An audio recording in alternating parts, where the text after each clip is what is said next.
Bonjour les enfants. Bonjour, content de vous retrouver pour continuer nos leçons d'école biblique et encore l'histoire du peuple dans le désert. Vous vous souvenez ce qui s'était passé avant? Le peuple est sorti du pays d'Égypte où il était retenu en esclavage. Il s'est sauvé dans le désert et il n'a pas arrêté de râler parce qu'il avait faim, il était fatigué. Et puis il va dans le désert, et effectivement, et là il va se passer quelque chose qu'on avait déjà vu la dernière fois, c'est que Moïse monte sur le mont Sinaï pour recevoir les tables de la loi. On avait vu la dernière fois les 10 commandements, et tous les commandements donnés par Dieu, dictés par Dieu à Moïse sur le sommet du mont Sinaï, qui grave sur des tables de pierre. Alors on en est là, et voilà ce qui va se passer. C'est pas si simple, c'est toujours compliqué dans la Bible ce qui se passe. Donc en fait, voilà la conclusion de l'histoire en Exode 31-18. Lorsque l'Éternel eut achevé de parler à Moïse sur le mont Sinaï, il lui donna les 2 tables du témoignage, tables de pierre, écrites du doigt de Dieu. Voilà, c'est les tables de la loi que vous connaissez bien. Mais le problème, c'est que ça a pris un certain temps. Et pendant ce temps-là, le peuple en bas de la montagne, sous la direction d'Aaron, vous savez qu'Aaron était le frère de Moïse, et qu'il aidait à diriger le peuple, eh bien le peuple s'impatiente. Et il va se passer quelque chose d'un petit peu embêtant. Et voilà ce que Moïse va retrouver, donc en Exode 32, au verset 15 à 20. Moïse retourna et descendit de la montagne, les 2 tables du témoignage dans sa main. Les tables étaient écrites des 2 côtés. Elles étaient écrites de l'un et de l'autre côté.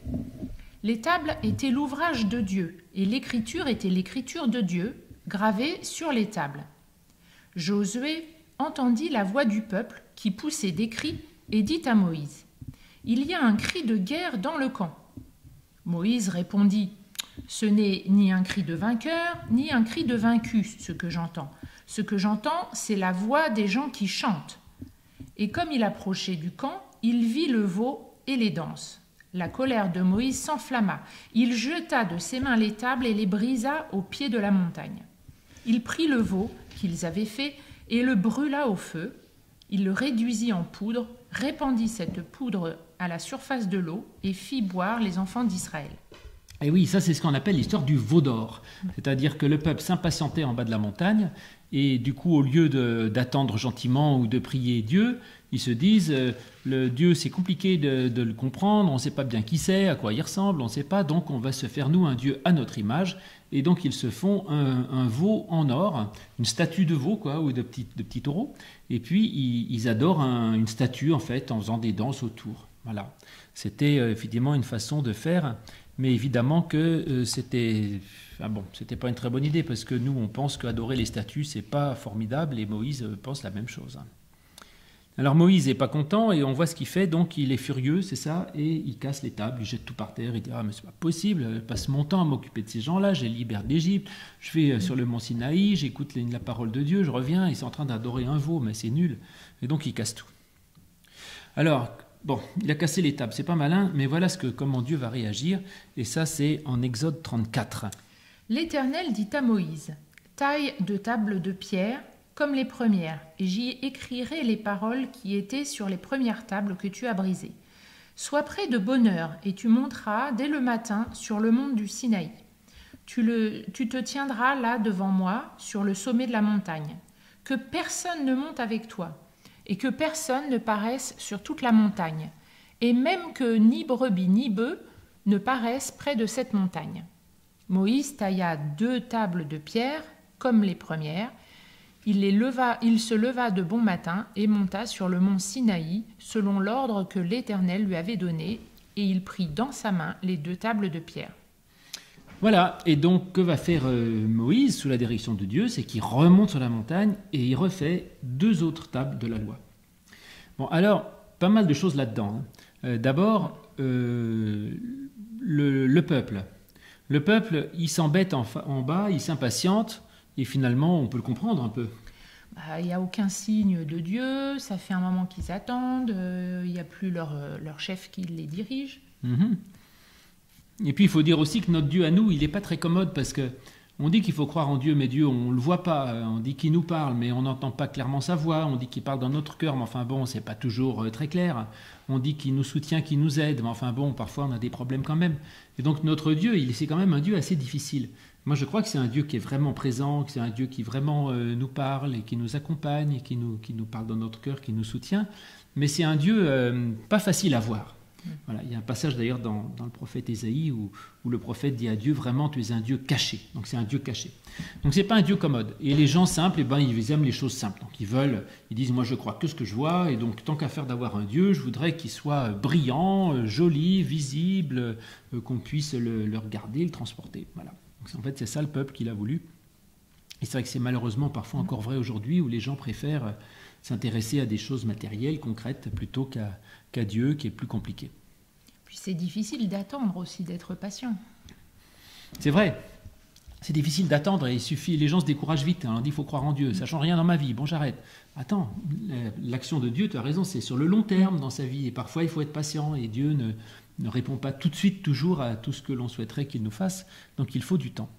Donc on comprend ce qui se passe maintenant.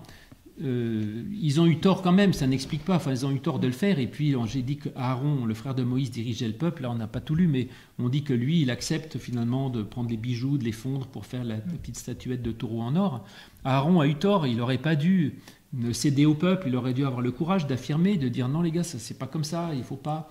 Et en fait il a cédé, il a été faible, il a fait ce que demandait le peuple, et ça c'est dommage. Voilà. Donc ça, c'est pas une réussite, l'histoire du veau d'or, c'est pas une réussite du tout. Alors Moïse revient, il est furieux et casse les tables. Bon, c'était pas une bonne idée non plus, en fait. Alors, je comprends qu'ils soient en colère, mais c'est pas une raison pour casser les tables. Bon. Oui, c'est comme s'il rayait tout ce qui s'était passé avant. Bah oui. Alors que fait Dieu? Alors ça, c'était intéressant, parce que Dieu, il est d'une extrême patience. Et on voit qu'il dit, tu as raté, écoute, c'est pas grave, on va recommencer. Et en fait, ça, c'est une bonne leçon, parce que nous-mêmes, parfois, on échoue. Et on dit, écoute, c'est pas grave. Dieu, il a bien échoué une première fois. Il donne la loi, le peuple n'en veut pas, il fait un veau d'or, il détruit tout.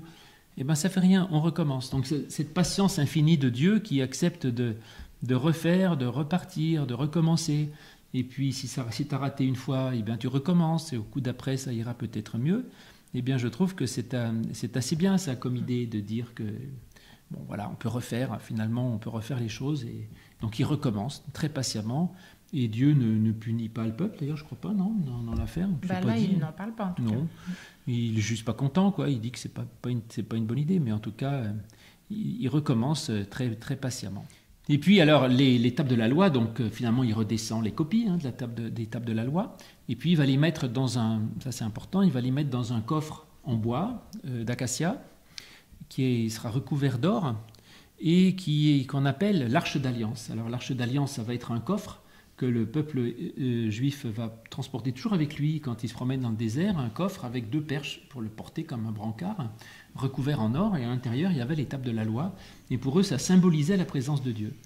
Alors, ce qui est intéressant, c'est qu'effectivement, on voit que pour le peuple, Dieu, il n'est pas représenté ni par un veau, ni par une statue, ni par un vitrail, ni par une peinture, ni quoi que ce soit, mais il est représenté par quelque chose qui est une parole. Et ça, pour nous, les protestants, c'est pareil, parce que sur la table de communion, sur l'autel du temple, on met la Bible. Donc on dit la présence de Dieu pour nous, elle est représentée essentiellement par ce qu'il a dit, c'est-à-dire par la parole. Et c'est un Dieu de parole. Et la parole de Dieu, elle est présente dans la Bible, elle a été présente en Jésus, qui a été le porte-parole de Dieu. Donc pour nous, c'est Jésus qui représente Dieu lui-même, en fait. Mais on reste très fidèle à ça, en tout cas surtout chez nous, là, dans nos temples. On ne fait aucune statue, aucune représentation, aucune image. Dieu, il est parole, donc uniquement on l'écoute avec les oreilles et on le lit dans la Bible, et c'est bien comme ça. Et c'est ce que faisait le peuple, donc il transportait partout les tables de la loi avec eux, c'est-à-dire la parole même de Dieu. C'est pour ça aussi que dans nos cultes, le moment le plus important, c'est la prédication. Absolument, au moment où on lit la Bible, et puis où la prédication, on essaye d'expliquer aux gens. Et le plus important, c'est quand c'est pas une parole lointaine, c'est une parole qui tout à coup s'adresse à nous. Et là, c'est un peu comme si Dieu essayait de nous dire quelque chose pour nous. Voilà l'épisode du veau d'or, très connu et à connaître, une histoire étonnante. Mais l'histoire du peuple dans le désert ne s'arrête pas là. Ils vont continuer à circuler dans le désert pendant 40 ans.